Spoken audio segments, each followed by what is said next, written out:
Štai bėdų turgaus filmavimo grupė į laidos herojų namus dar neteko važiuoti. Palikę savo automobilį už 3 kilometrų, juos pasiekėme vežimu. Nors kelias neilgas, Sergejus mus veža beveik pusvalandį. Per purvyną arkliukui klampoti labai sunku. Šeimininkas juokauja, kad jis kaip maršrutinis taksi. Šį kelią per dieną sukaria ne vieną kartą. Paprastai ne mažiau 2. Sūnus Vitalijų ir Seriožą kasdien reikia vežti iki mokyklinio autobusiuko. Vidurinysis berniukas Andrius į mokyklą nueiti nebepajėgia, tad mokosi namuose. Atvežti mokytoją taip pat tėčio darbas. Prie durų su kalyte muse mus pasitinka Sergejaus žmona Vera. Gerai, kad jį įspėjo, jog apsiautume guminiais batais.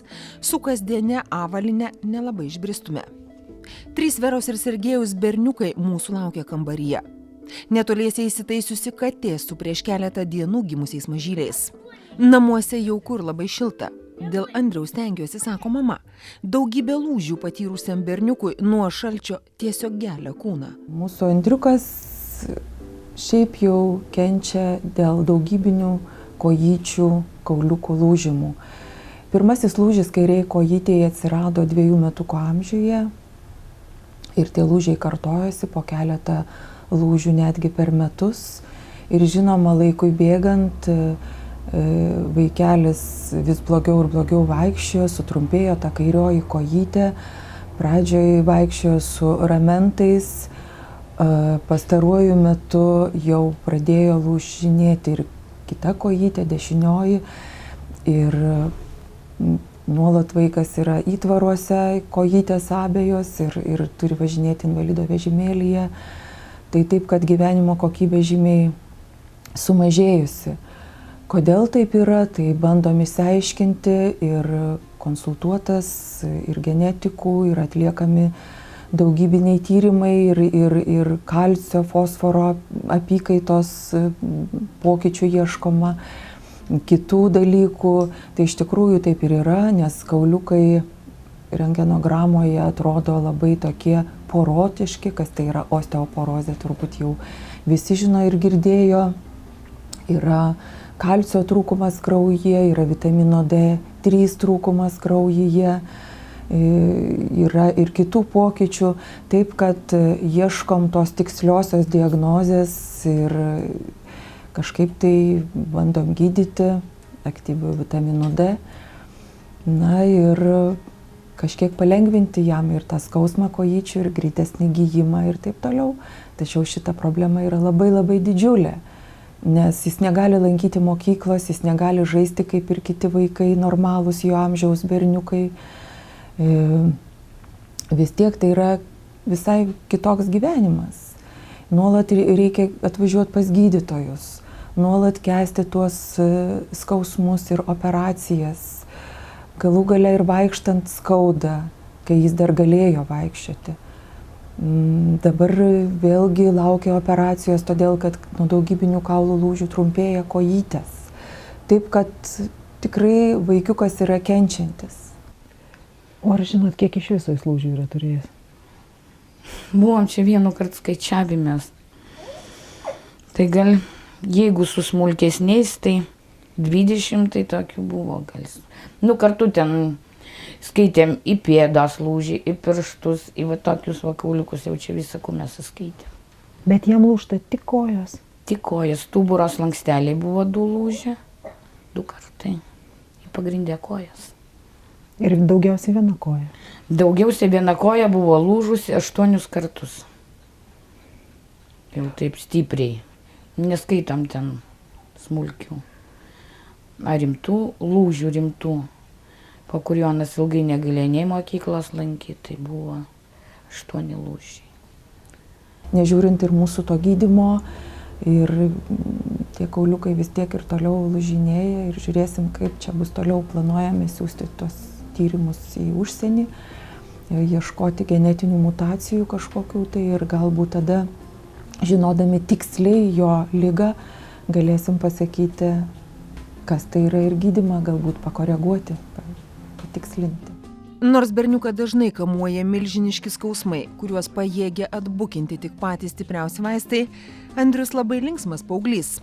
Gydytoja, kurią tėveliai tiesiog daktaryte vadina, sako, kad šis vaikas ypatingas. Tai yra pavyzdys, kuris pats toks, būdamas ligoniukas toksai ir toks berniukas, nori eiti ir pažaisti ir tą patį futbolą ir kitus vaikiškus žaidimus, bet jisai pats kaip saulutė, jisai visą laiką šypsosi, jis visą laiką šviečia gerą nuotaiką, jis gali net ir tau pasakyti, daktarė, kodėl jūs čia liūdna. Ir iš tikrųjų tai pavyzdys, kuriam viskas įdomu, jisai su savo vežimėliu atvažiuoja, kad ir šitą kabinetą. Dabar neseniai buvo atvykę tyrimams, tai negali nustikti vietoje. Jis su vežimėliu vartosi, jisai važinėja, sukinėjasi po įvairius kampus, jisai klausia, jam viskas yra įdomu. Ir tai yra iš tikrųjų pavyzdys kaip tokio nesugniūžtančio vaiko, nors jis yra pakankamai ir žingeidus, ir imlus, ir protingas vaikas. Tai taip, kad jo tiesiog mokytis reikėtų iš jo. Ana, žinokit, ramiau reaguoja negu aš. Nes gal vaikai tik Anas pergyvena gal dėl to, kad vaikščiot negalės. Anas labai mėgsta daržų sodinti. Kad negalės daržų sodinti, gėlių ravėt mėgsta. Žvejot labai mėgsta, grybaut mėgsta. Anas pergyvena dėl to, kad Anas tų dalykų negalės daryti. Net tai dėl to, kad jam skauda. Anas kai su ramentais vaikščiodavo, Anas labai moka blynus bulvinius kepti, labai mėgsta. Tai Anas priskutą atsisėdamas, bet Anas tik kepdavo savo į broliui. Bet pavaišindavo paskui mus, aišku. Mėgsta, taip, tai reikia priežiūros į lauką gyvą. Mesga, žinau. Mesga. Ir vienu kojį, spėjus numegzt, į vienu pirštinį, bėda nepabaigė. Bet savo visai šeimai per žiem buvo išmesgęs 5 poras kojinių. Kepurį savo numesgė, šalikų, pirštinės broliui. A savo nepabaigė vienu tik. O ką dar mėgsti, žinau, kažką iš popieriaus lankstot? O ką lankstot, papasakok? Paukščiukus. Kokia proga šiaip sau tos paukščiukus lankstot? O iš kur tos paukščiukus lankstyti išmokai? Ligoninėje.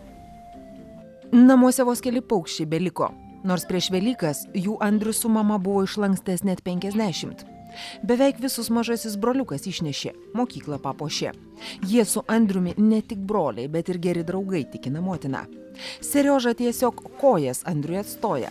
Atneša, ko brolis paprašo, jei pats pagelbėti neįstengia. Mama ar tėtį pašaukia.